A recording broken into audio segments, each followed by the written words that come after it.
Hello, I'm Sahil Rahman and this is Counting the Cost on Al Jazeera, your weekly look at the world of business and economics. This week, Britain's governing Conservatives are trailing in polls due to the economy and other issues. Rishi Sunak wants to win back voters and present himself as the Prime Minister of change. Also this week, Turkey's central bank ramps up interest rate hikes in a bid to tame inflation. We asked the Trade Minister what's behind the shift in economic policy. Also, demand for travel has been high after years of COVID-19 restrictions, but the so-called revenge wanderlust could be waning.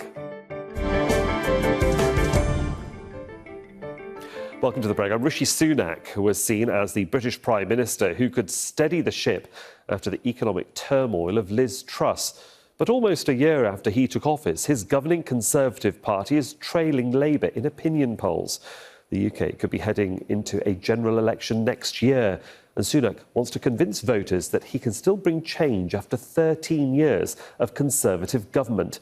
He outlined his plans at the party's annual conference. Rory Challens reports now from Manchester. It was a challenging speech for the Prime Minister to round off what has been a challenging conference for his government. At times here in Manchester, it felt like the agenda was spiralling out of their control. There was for days frenzied speculation over the fate of high-speed rail link HS2, and fringe figures like the former Prime Minister and low-tax champion Liz Truss and Eurosceptic firebrand Nigel Farage stole the limelight, stole the centre stage. So the final speech was a chance for Rishi Sunak to take back control, and what he did was to paint himself as the change candidate ahead of an assumed general election next year. Now, that's difficult to do considering the Conservatives have been in power for 13 years. He said he wants to overturn 3 decades of short-termism in British politics and take the difficult long-term decisions for the betterment of the country. That's the context in which he finally confirmed that the Birmingham to Manchester leg of HS2 was going to be scrapped in favour of a spider's web of improved rail, tram and road connections across the north of the country. I am ending this long-running saga. I am cancelling the rest of the HS2 project. And in its place, we will reinvest every single penny, £36 billion, in hundreds of new transport projects in the North and the Midlands across the country. But there were no plans from Rishi Sunak to cut taxes, as Liz Truss has been urging. Instead, he says he's focused on halving inflation, as he puts it, the real scourge. The Conservatives, though, and Rishi Sunak have deep problems. The membership of the party has never loved him, and certainly the country does not love the Conservatives anymore. They are still between 10 and 20% behind in the polls, and there's no signs that this conference or Rishi Sunak's speech is turning that around. Rory Challens for Al Jazeera, Counting the Cost in Manchester. Well, joining us now from London is Vicki Price. She's the Chief Economic Advisor at the Centre for Economics and Business Research. Ms Price, good to have you with us on Counting the Cost. Can I just begin with the Prime Minister? The perception of the Prime Minister's speech at the conference was twofold. Really, what the party wants to hear and what the British public will make of it. Both audiences, you might say, need direction from the Prime Minister, envisaging sort of the economic future that impacts on both sides. What did you make of it?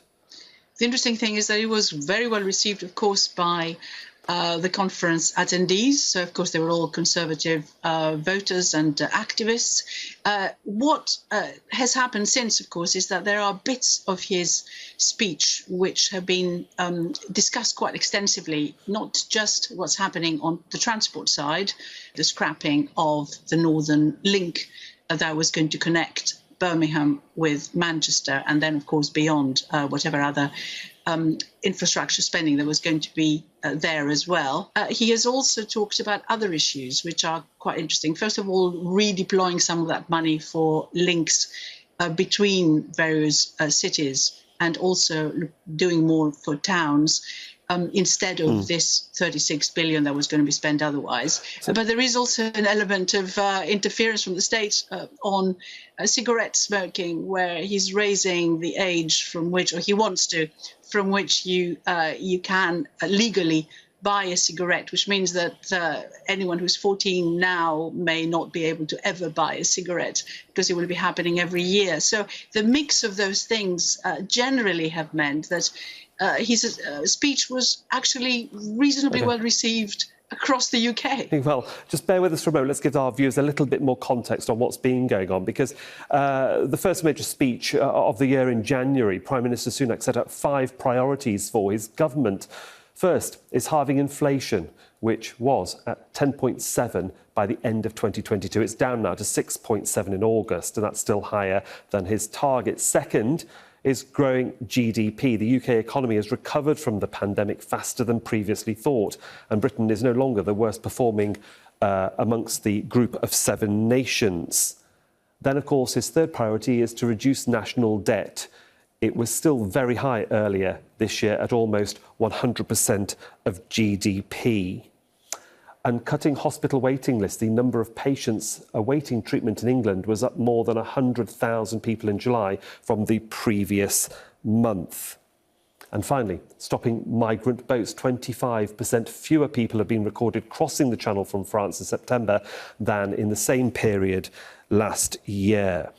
And of course, Ms Price, Prime Minister Sunak has been trying to stabilise the party since he took over, but also trying to stabilise the economy. It's been a sort of a shaky ship, really, hasn't it, for many factors that are in and out of his control. What do you make of the situation about the way he's guiding the economy? He wants to be seen as a stable helmsman.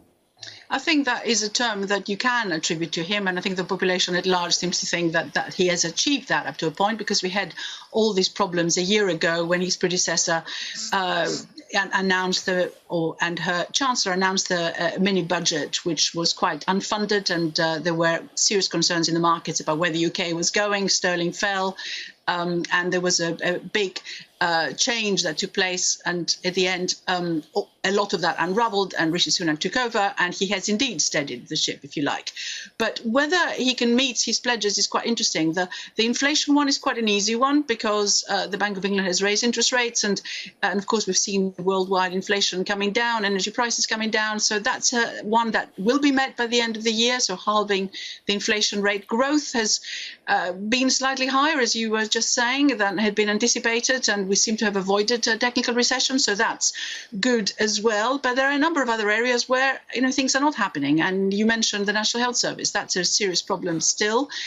Boats haven't been stopped, but there are fewer people coming, so that's perhaps a sort of positive. But overall, I think the economic implications of everything that has happened so far haven't necessarily sunk into the population, and there is still a big gap between the Conservatives in the opinion polls and Labour, who are way on top. And of course there is this big issue, isn't there, about bringing inflation down, which we've touched upon, and this talk about cutting taxes, which is a very divisive issue as we head towards that general election. What is the impact of cutting taxes in terms of the impact it has on big industry and on the money in people's pocket, which is what they want to hear about during this very difficult cost of living crisis that not just the UK but globally is being experienced by so many people?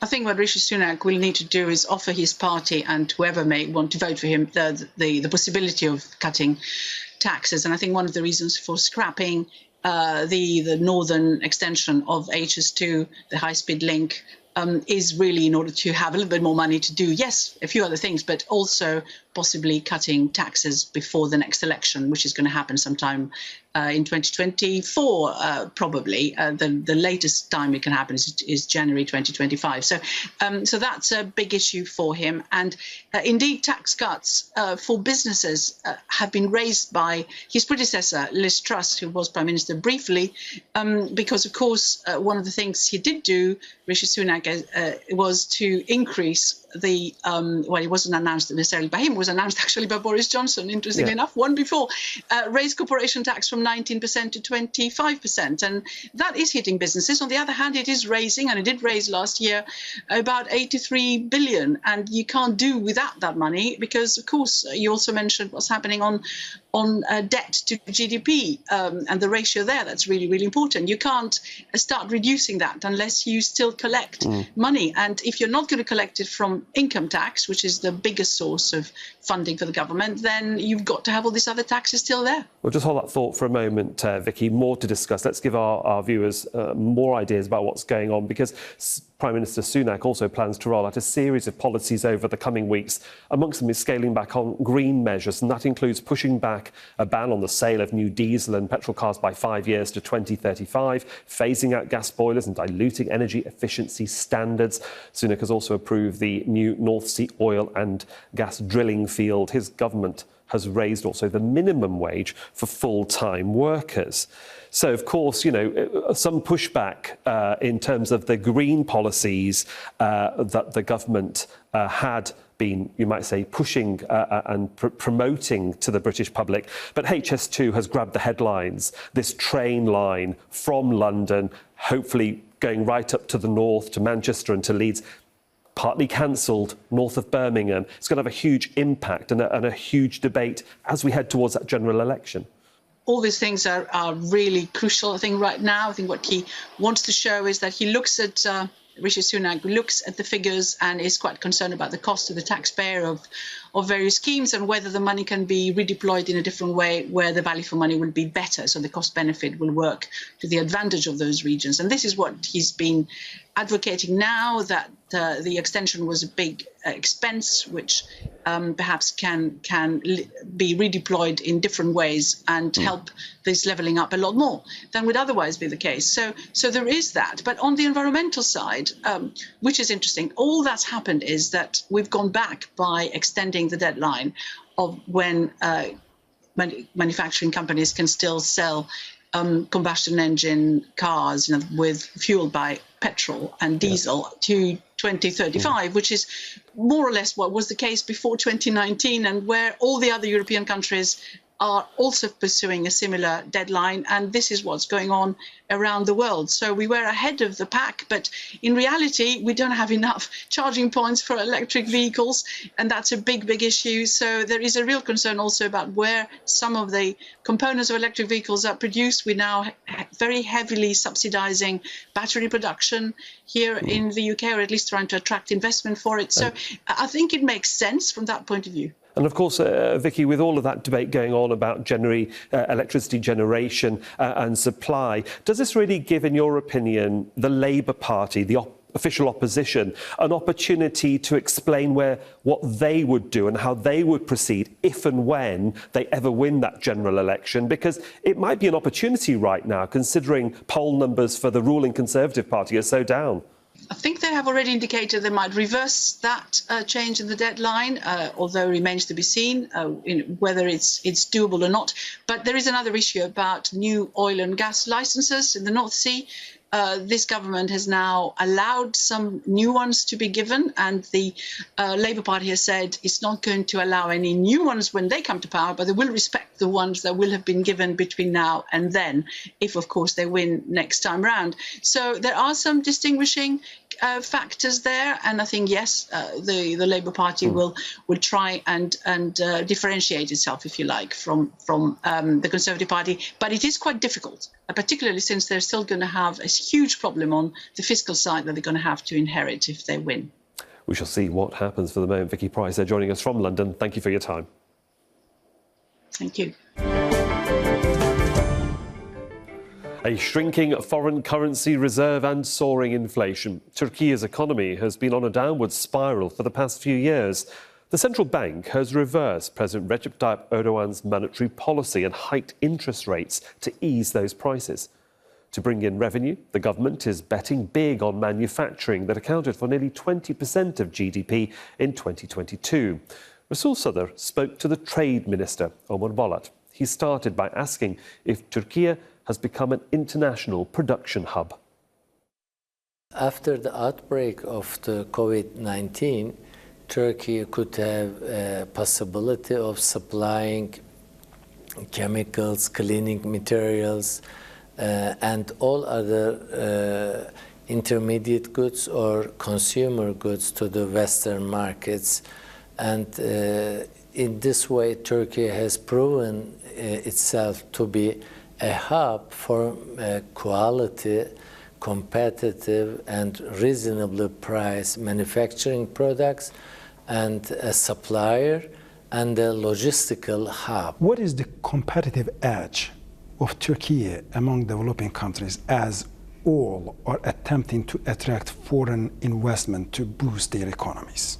What is your competitive edge? Turkey has an open economy, a competitive market economy, and our laws and all regulations are equal for domestic and international investors and traders. No discrimination at all in all aspects: taxation, public procurement, public tenders, commercial law, in all aspects.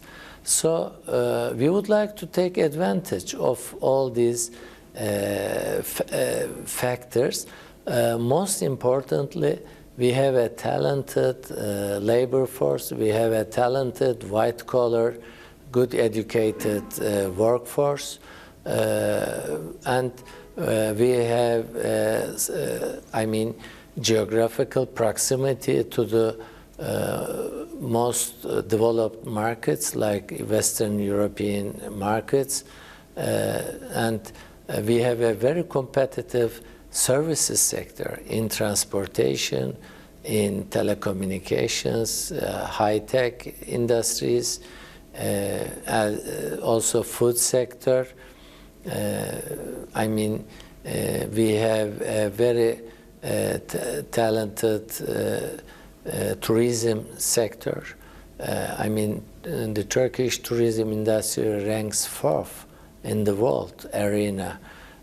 And our goal is to increase the number of tourists and tourism income to $100 billion in tourism income and 100 million tourists by the year 2030. The country is still suffering from one of the highest inflation rates. So just coming to that, after winning the May elections, your government raised the interest rates dramatically from 8.5% to 25%. That was a departure from your previous policy that was based on the low interest rates. So what compelled you to alter your strategy, and how has that affected your foreign trade figures so far? The government had to have a new policy in monetary and economic field to lead the country to grow through export-oriented means. Therefore, we stimulate our exportation, and we try to keep the domestic demand a little bit moderating. Therefore, in order to increase our hard currency reserves, central bank opted for sharp successive increases in political interest rate. This policy started to have effects on the foreign trade front. Our exports are increasing at a lower rate compared with the same month of last year, and our foreign trade deficit started to decrease on a bi-month, each month, and inshallah we will continue this trend, and we will keep our hard currency reserves sufficient for the economy to keep afloat. The Minister of Trade of the Republic of Turkey, Mr. Omer Bolat, thank you for talking to Al Jazeera. I thank you very much. Now, pandemic lockdowns made international travel almost impossible for more than 2 years. As soon as COVID-19 restrictions were lifted, millions of people rushed to go on holiday or visit their families. 2022 saw a huge rise in the number of international travellers. The phenomenon was dubbed revenge travel, but the urge to spend on pricey trips appears to be fading in 2023. A new report by the research company Morning Consult found planned travel is falling in many countries, mainly in Europe. They've dropped 11 percentage points in France and 6 in Germany since 2022. Interest in travel also fell in Canada and Russia. The new data comes as the plane manufacturer Boeing says the recovery in travel demand is more resilient than the company expected. Well, joining us from Sydney is Simon Elgood. Simon is an aviation analyst and head of research at Kappa Centre for Aviation. Mr. Elgood, really good to have you with us from Sydney. I mean, I suppose depending on which side of the fence you're sitting, the document makes for interesting reading. I mean, what are the salient points that you think are important for the traveller? What we're seeing is the revenge travel phrase from the pandemic starting to come to a close. It's not happening uniformly and it's not happening at the same rate everywhere. Interest in air travel remains elevated globally, and airlines are seeing that translating into more interest in premium travel, in business class travel, and that sort of thing. But there's been a sort of slowing of this revenge travel phenomenon in some geographies, particularly the Northern Hemisphere advanced economies. Mm-hmm. People have they've spent their savings on their once in a lifetime or their bucket list sort of trip, and now they're returning to more usual, more typical travel patterns. What we're seeing in the developing world, where economic growth is more rapid, is that there are still pent-up savings and there's still a large desire to travel, particularly internationally. This is most pronounced in North Asia, where capacity is still only about 2/3 of what it was in 2019. And so there's a lot of headroom for growth. Indeed. And of course, you just mentioned that the focus in northern hemisphere developed countries, i.e. Europe, that people maybe have run out of money, yet there is money available, as you say, in other areas and in other groups, in other demographics, such as, if, for example, the Chinese or the Americans. Large tourist groups come to Europe, for example. The financial situation in those two countries, for example, is also very difficult right now. How do you assess that market of whether they are able to travel and want to travel? Well, starting with the Chinese travel market. So China officially reopened to international travel in early this year. And there was a huge boom in interest, but that hasn't really translated yet into a really big boom by Chinese outbound travel and by international travelers coming into China. There are a range of reasons behind that. A big one is flight capacity. As I mentioned, the North Asian market is only about 2/3, and China is still well under 50% of its international pre-pandemic capacity. There's been continued government restrictions on the sales of group tours and package tours, which have finally been sort of swept away.